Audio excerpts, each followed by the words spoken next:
Às vezes você está trabalhando o individual e vem a demanda do casal. Só que aí você já está numa fase bem, bem avançada do individual. Então, às vezes, o outro parceiro que vem vai ficar naquela situação. Será que tudo que ele conta no individual está trazendo para o casal e vice-versa, né? E às vezes o inverso também. Às vezes você está tratando o casal e vem a demanda do individual. Se for uma demanda bastante pontual, que faz parte do contexto da demanda do casal, uma ou duas sessões interessante. Mas se você for ficar com ele tratando o casal individual, às vezes vai perfazer nessa relação uma certa fantasia de que um está falando em cada momento. Então, o que vocês têm que perceber? Em que fase vocês estão, enquanto terapeutas, na relação com seus clientes, para que vocês não ocorram em, vamos dizer assim, um deslizezinho, que isso vai acontecer. Com todos nós já aconteceu e vai acontecer com vocês também, enquanto futuros terapeutas. Mas é importante vocês perceberem que fase está esse casal, ou que fase está esse individual, e se você vai segurar a onda de trabalhar as duas questões. A maioria das vezes, o que a gente faz? Eu já tive relatos de colegas que estavam atendendo um casal, e aí houve uma demanda pontual de um individual, foi tratado, depois voltou para o casal, não ficou individual. Eu tive recente agora uma demanda de uma colega que estava tratando o casal e um dos parceiros quer fazer individual. Ela falou, não, eu não tenho condições de trabalhar, eu prefiro passar para você. Aí ela ficou com o casal e eu fiquei com o individual de um dos cônjuges. Você entendeu? Vocês perceberam que assim, em terapia, eu não tenho condições de passar para vocês uma receitinha de bolo, porque o indivíduo, ele é muito, muito singular, ele é único. E o que vai entender essa situação é o contexto que você está trabalhando. Compreender a complexidade? Sim, eu achei bem interessante o que a senhora colocou, porque eu acho que quando se trabalha a pessoa no indivíduo, ela tem muitas particularidades tão Sim, dela, que muitas vezes ela não quer compartilhar no com casal. o casal, ou fica constrangido em falar com a terapeuta, já que está trabalhando em casal, né? Exato. Às vezes, essas situações da situação do casal, ela vem no casal, mas ela vem revestida de outras situações. Aí você vai trabalhar o casal. Então, assim, a gente precisa ter muito cuidado com os nossos pacientes, com os nossos clientes com relação a isso, sabe? E eu me preocupo muito com isso, porque vocês estão muito no começo, né? Então tem muita estrada para trabalhar, né? Ainda muita teoria para ver, muitos casos a encontrar. Então, assim, dizer para vocês que vocês vão encontrar todas as receitas e pensar assim, já teve momentos aí o cliente fala assim, nossa senhora, fala o que agora?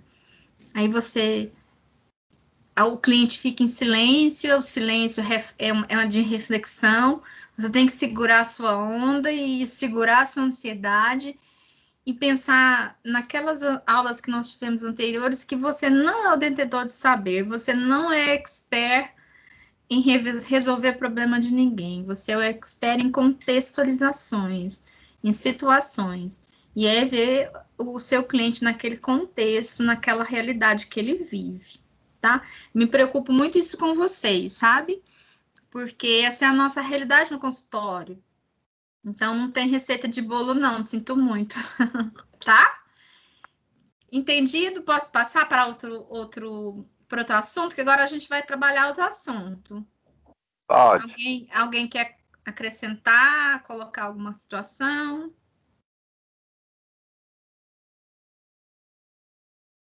Ok, então vamos lá. Silêncio é significativo, também é fala. Nós vamos trabalhar agora uma questão que é muito interessante hoje, falando da atualidade. É a questão de gênero. Feminino, masculino, homem, mulher. O que é homem, o que é ser homem, o que é ser mulher, na atualidade. Então, em 2001, nós tivemos uma data simbólica que foi iniciado nesse novo século com um pesquisador, que é o Costa, que vocês vão ver ele aí durante muito nas nossas telas, ele é bastante significativo na terapia. E ele publicou um texto intitulado Trabalho com as Famílias das Questões de Gênero, que vai marcar o questionamento de muitos aspectos tidos como absolutos e universais até o início da segunda metade do século XX. Então, no texto lá espera aí um momento que minha bateria tá no fim, calma aí. Aí, beleza. No texto tem uma frase que é da Simone de Beauvoir, que ela diz o seguinte: eu não nasci mulher, eu me tornei mulher, né? Então, a gente se torna alguma coisa, a gente está alguma coisa, a gente não é o masculino, o feminino, a gente é um pouco um de cada vez. A gente tem questões mais masculinas, mais femininas, mas a gente se torna o masculino e o feminino. E tudo isso, gente, a gente não pode falar de diferença entre seres humanos só pela questão das alterações congênitas, ou seja, vocês estão me vendo aqui e ver só a parte orgânica, a alteração cromossômica de uma mulher. Vocês têm que pensar em gênero na ordem do dia, levando a discussão e reflexão, além daquela coisinha, o azul e o rosa, o feminino e o masculino, o homem e a mulher. A gente tem que transcender a essas questões. Isso é muito interessante no consultório, principalmente. A gente vai trabalhar com isso de uma forma até rotineira. E o que é gênero? Se você for no gênero, lá no dicionário, você vai ver algo parecido com isso aqui. Substantivo masculino, conceito generalista, que agrega em si todas as particularidades e características que em um grupo, classe, seres ou coisas têm em comum. E o conceito que nós vamos trabalhar aqui é maneira de ser ou fazer, diferenças entre homens e mulheres que, construídas socialmente, podem variar segundo a cultura, determinando o papel social atribuído ao homem e à mulher e as suas identidades sexuais. Eu grifei, podem variar segundo a cultura. Por quê? Se vocês forem ao Rio de Janeiro, mulherada lá usa biquíni para ir no supermercado. É a cultura deles. Ou aqui em Goiás, se uma mulher fizer isso, ela é tia, vem um xingamento. Ou se ela usa um short mais curto, vem um xingamento. Se um homem se veste de tipo cowboy aqui em Goiás, ele é macho. Mas se ele se vestir como um cowboy em outro estado, esse contexto pode não ser, entre aspas, do masculino. Então, assim, a gente não pode pensar nessa dicotomia homem-mulher sem falar da cultura, sem falar do contexto, sem introduzir aonde aquela pessoa, bem falado pessoa, está inserida. Entendido, pessoal? Pessoal? Sim, sim. Ótimo. Sim, professora. Segundo Costa, novamente, cada um de nós pode se questionar a respeito do que significa ser homem, a partir do sexo, raça, cultura ou classe social. Aí, como eu estou falando para vocês, aqui em Goiás, a cultura do homem tem um determinado padrãozinho, ou seja, se criou-se uma cultura em relação ao masculino. Aí, se você for no norte do país, a cultura lá do homem é um pouco diferente. Se você for no Nordeste, a mesma coisa. Se você for no Sul, a mesma coisa. Tanto o homem quanto para a mulher. Então, a gente não pode desatrelar o conceito da pessoa sem relacionar a isso que a gente está buscando aqui. E isso é matéria da próxima aula, a gente vê aonde que essa pessoa está inserida, em qual comunidade que ela está inserida. Se ela está numa comunidade onde todos, ser masculino é ser aquela pessoa que fala mais alto, que dá as ordens. Então, assim, entender aonde que aquele cliente seu está, como que é as relações que ele mantém na comunidade, ou na classe social, a cultura da onde ele vem, em qual família, em quais o contexto que essa família está sendo criada. Então, a gente aprende que em nossa família, e também aprendemos a partir das nossas interações, que a gente estabelece com pessoas significativas que compõem a nossa rede social. Então, eu aprendo com a minha família, mas eu aprendo com a família do outro, e aprendo também com a inter-relação entre essas famílias na comunidade, na sociedade em que eu vivo e no meio que eu vivo. Então, não posso me distanciar quando eu estou trabalhando o indivíduo, a família, sem me contextualizar, sem me colocar aonde esse indivíduo se encontra, tá? E a gente constrói e reconstrói a nossa identidade de gênero ao longo da vida. Se vocês forem pensar 10 anos atrás, por exemplo, o Rafael deu um testemunho interessante, que ele entendeu que era interessante ter uma outra pessoa. Ou seja, ele construiu uma identidade e reconstruiu a partir de uma união com uma outra pessoa. Então, isso a gente vai mudando ao longo da vida, a gente vai mudando. Tal qual a família vai mudando, o indivíduo também vai mudando em várias fases que ele vai passando. E essa identidade nos acompanha como um roteiro de como nós devemos ser e como a gente pode esperar que o outro seja. Então, ou seja, a gente vai mudando. Não tem aquele ditado que o rio sempre corre, mas nunca é o mesmo, porque sempre você não vai banhar na mesma água.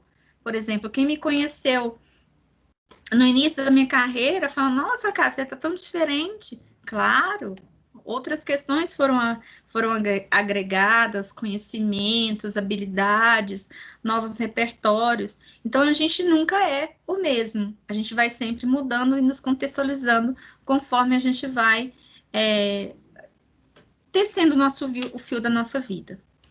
E se a gente refletir sobre a concepção de família que cada pessoa tem, dos seus relacionamentos, essa concepção de gênero, questão de gênero, pode alterar uma concepção naturalista e pré-estabelecida que a gente apresenta de modelo de família. Assim, o que seria essa naturalista?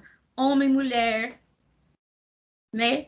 E que tem que formar um casal. Essa é uma concepção de um modelo de família que a gente pode transcender. Por exemplo, eu tenho clientes que são casais homossexuais, tanto masculino como feminino. E vocês vão entender dentro do consultório que os conflitos, eles não têm a ver com o gênero, que tem a ver com a relação que essas pessoas estabelecem. Aí o que vocês vão perceber? Vai ter dificuldade de comunicação, vai ter sentimentos que são encobertos, vai ter situações que um fala, o outro não ouve e vice-versa. Independe da questão do gênero. O que vai entender é a gente transcender essa questão do homem, mulher, masculino e feminino. A gente precisa transcender esses conceitos e trazer isso para a nossa realidade. E aí, Costa continua questionando qual seria o valor atribuído para cada membro do casal. A separação da família de origem, ou então, qual seria o significado para o homem e para a mulher, da união para realizar as tarefas, sejam elas relacionadas às atividades domésticas, à educação de filhos, ou até mesmo financeiras. Eu vou dar um exemplo. Eu tenho um cliente que ele é um casal homoafetivo, e eles fazem essa divisão de tarefas bem interessante.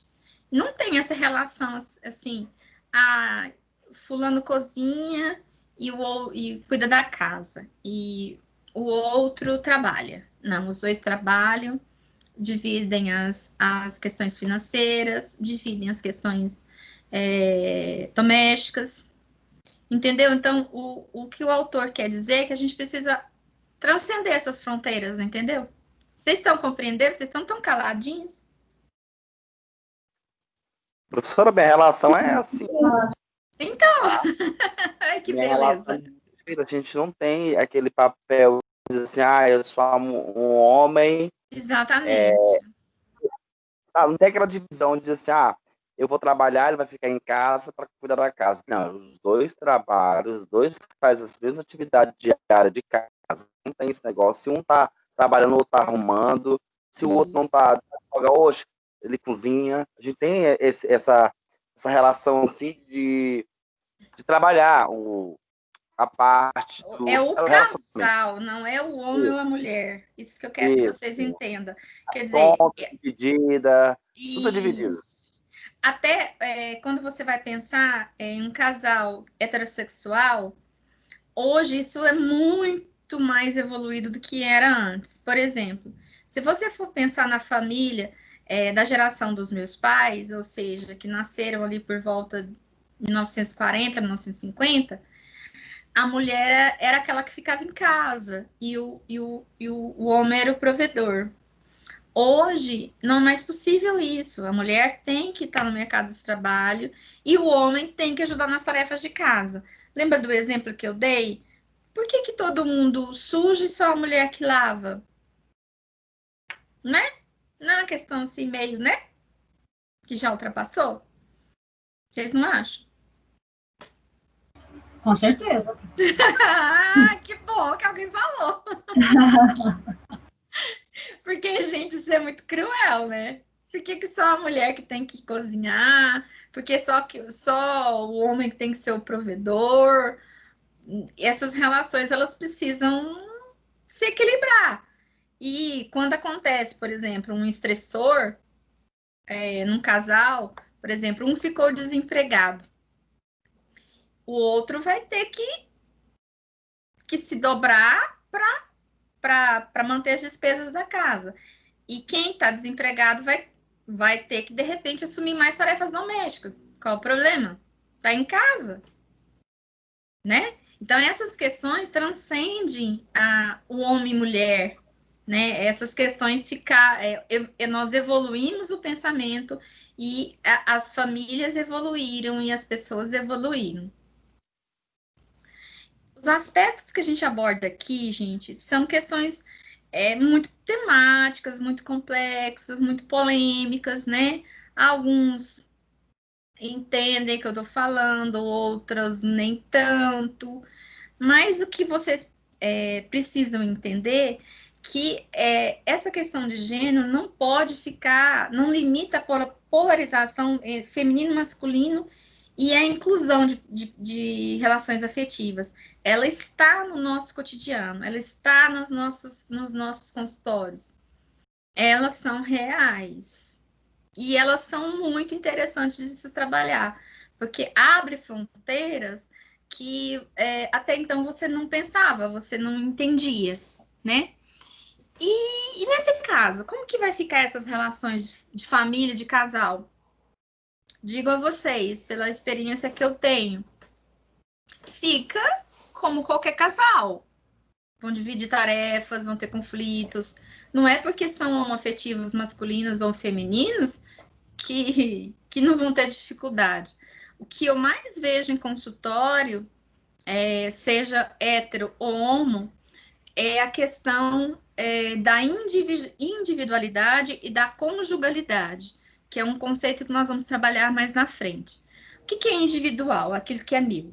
E o que é da conjugalidade? Aquilo que é do casal. Até onde sou eu e até onde é do casal.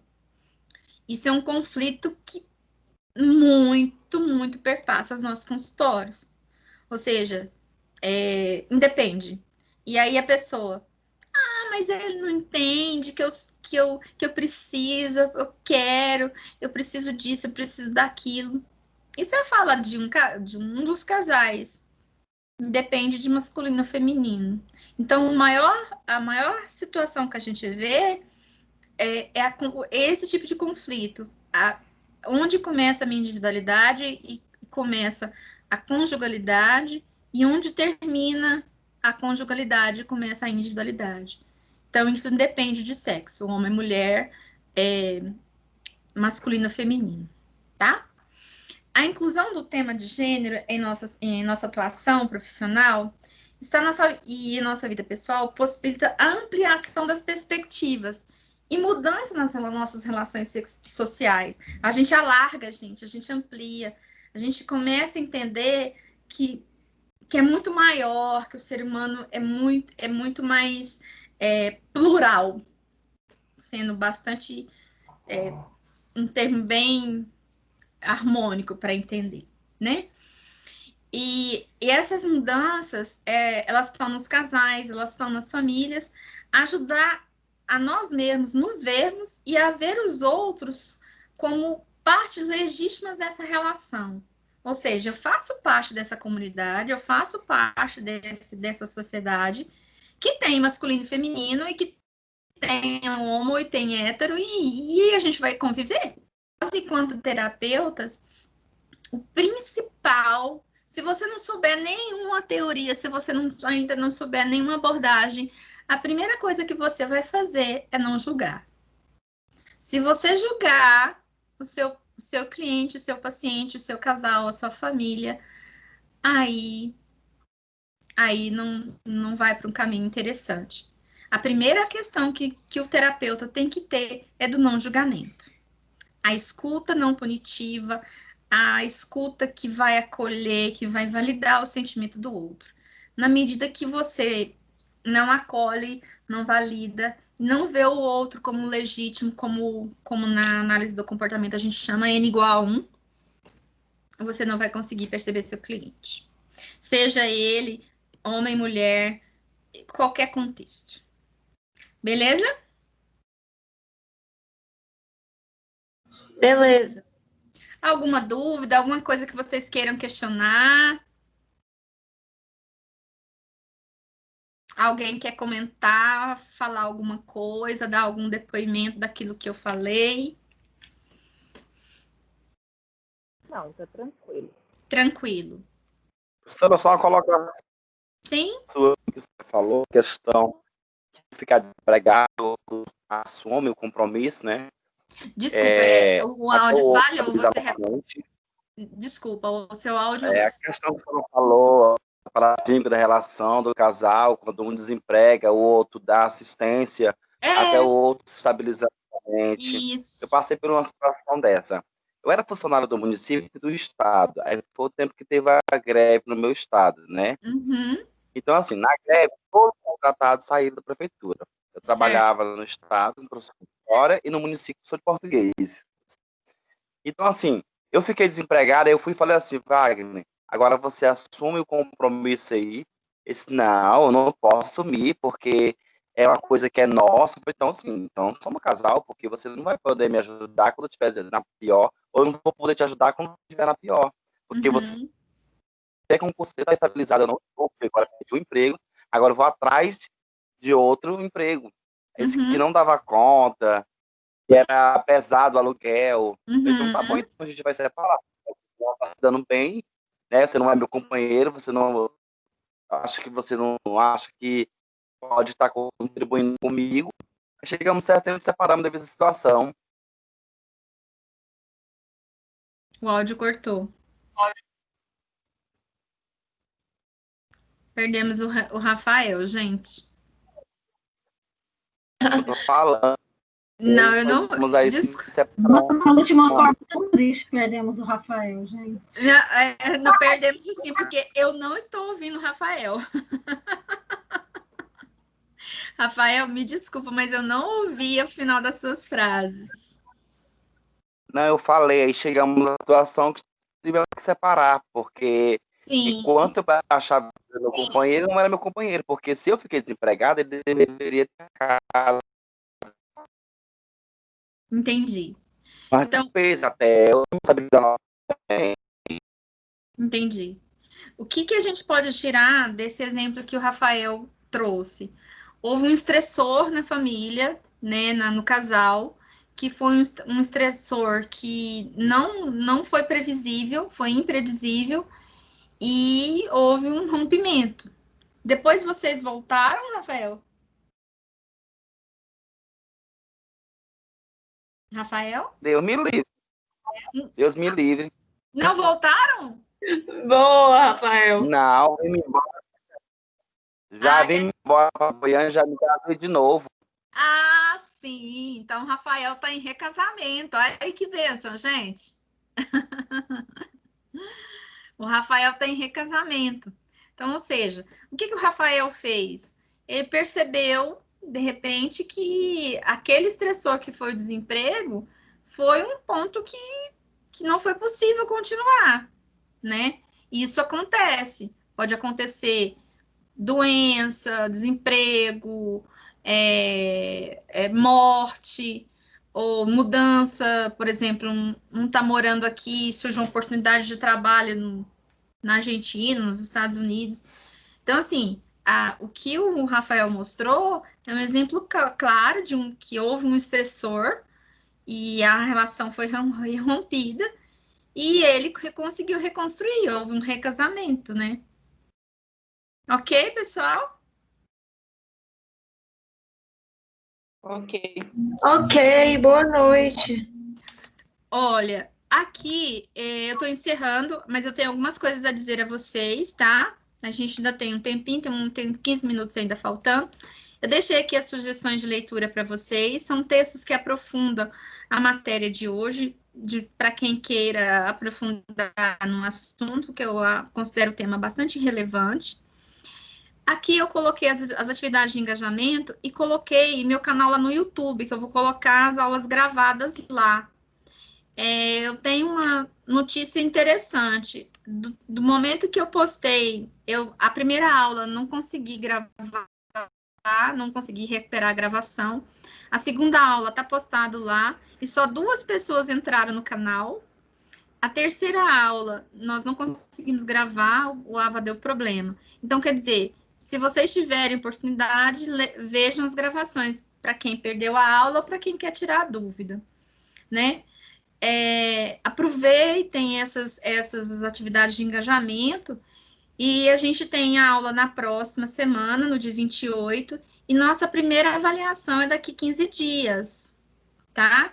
Então, não deixem para ficar estudando na véspera, igual o peru, tá? Vão trabalhando ao longo do tempo, tá? Eu vou postar agora, assim que terminar, a questão dos slides, já posto em PDF para quem quiser ver no celular, para não dar problema de conversão de arquivo, tá? E vou postar no AVA também. E qualquer coisa que vocês tiverem, se vocês verem que algum colega está meio por fora, passa o link para o colega, né? Ou entre em contato, me dá um alô no grupo. Tá certo? Outra coisa que eu queria colocar para vocês nós temos 2 turmas que a gente está trabalhando, uma do segundo período e uma do terceiro período. A turma do terceiro período se engajou mais nas atividades, fizeram mais pré-aula, pós-aula e o questionário. Então, tô puxando aí a segunda turma, vamos lá comigo, que a aula é interessante, viu, pessoal? Eu acho relevante porque vai ser o futuro de vocês na vida profissional, certo? Certo. Professora? Ai, alguém quer falar? Eu quero. Então vamos combinar, uma de cada vez. Vou deixar a Lohane. Lohane, vamos, fala. Eu queria era que a senhora tivesse algum livro assim para indicar para a gente poder tá podendo ler, né? Ah, sim. Eu vou postar no grupo, pode ser? Pode. Tem um manual da terapia familiar que ele é muito interessante. Ele é bem interessante para vocês verem situações, essas questões que eu coloco aqui e questões abrangentes também. Chama Manual da Terapia Familiar. Muito interessante, tá? Eu posto no grupo, viu, Lohane? Tá bom, então.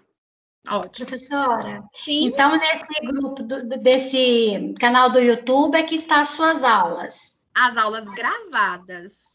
Certo. Gravadas, tá? Então não vai estar no AVA, vai estar aqui, né? As gravadas, porque no AVA e no Teams eu tentei gravar, Lohane, desculpa, Leida, não dá, é pesado demais.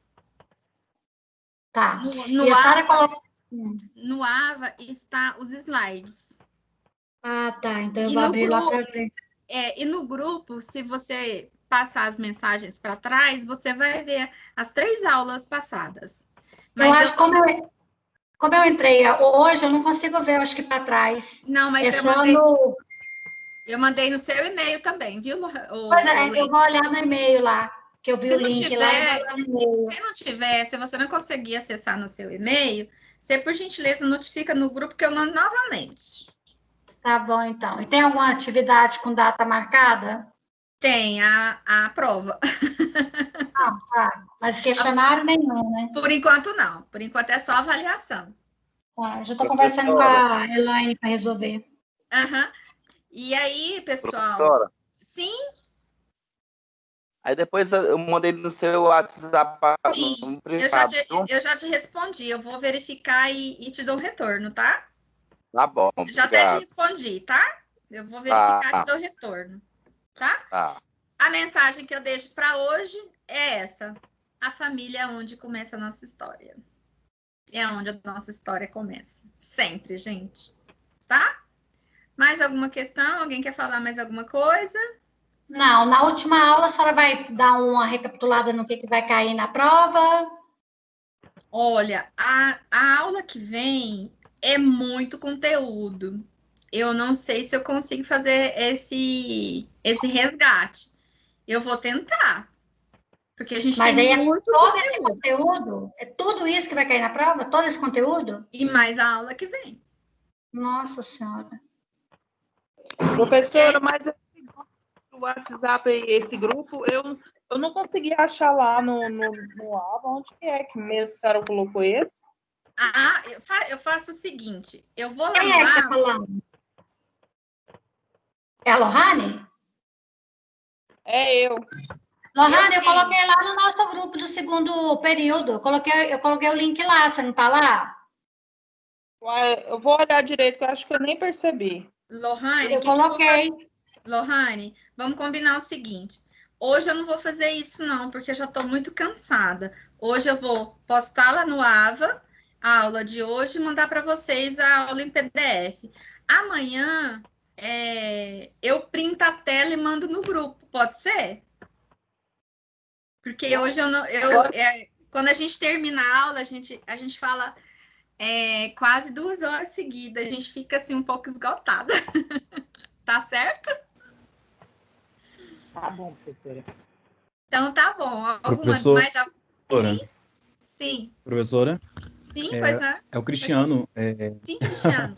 Eu vou só reforçar o pedido da colega aí, se possível, alguma revisão antes da prova. Por quê? Por exemplo, essa é a segunda aula minha e eu sei que a faculdade recebeu muita gente de transferência. Sim. Então tem gente que está se situando ainda com conteúdo, com a dinâmica da faculdade. Eu percebi, Cristiano.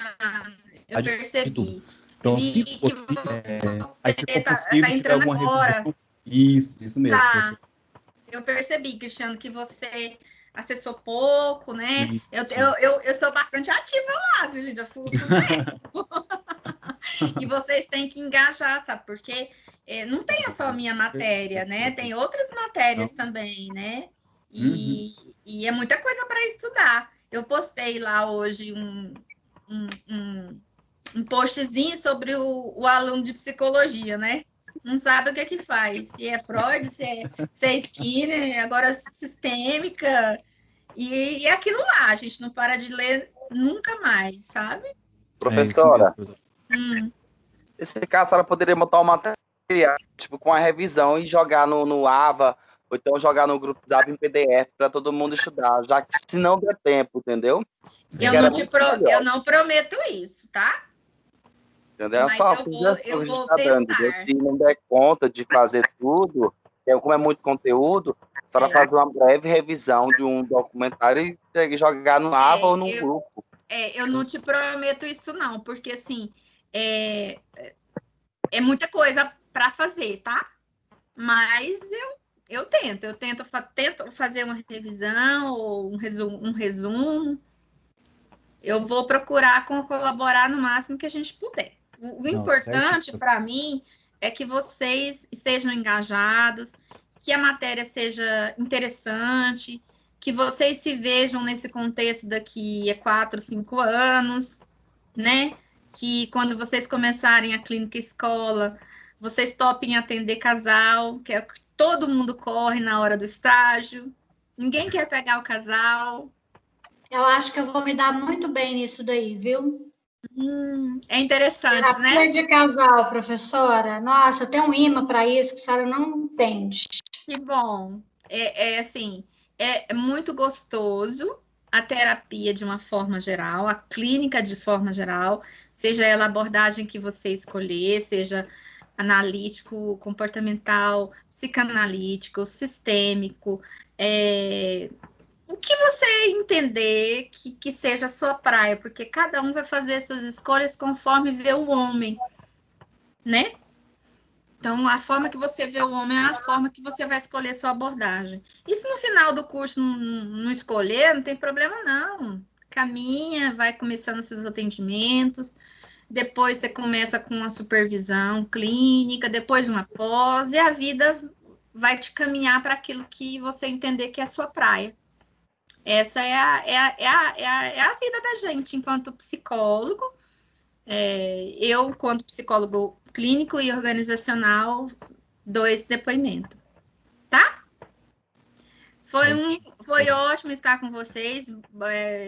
Sejam bem-vindos aqueles que estão chegando agora, como o Cristiano, que deu esse depoimento, o pessoal que já está aí há algum tempo, a Leida que chegou hoje, as pessoas que deram contribuição, que deram seu depoimento, né? Isso é muito, muito íntimo de cada um, né? E ter a coragem de falar, muitas vezes, é simplesmente a coragem. Então, eu agradeço a todos e até segunda-feira para mais um capítulo. Tá bom? Tchau, tchau, professora. Boa noite. Um abraço. Boa noite, professora. Até segunda. Boa noite, professora. Até. Fiquem com Deus. Um abraço. Boa noite.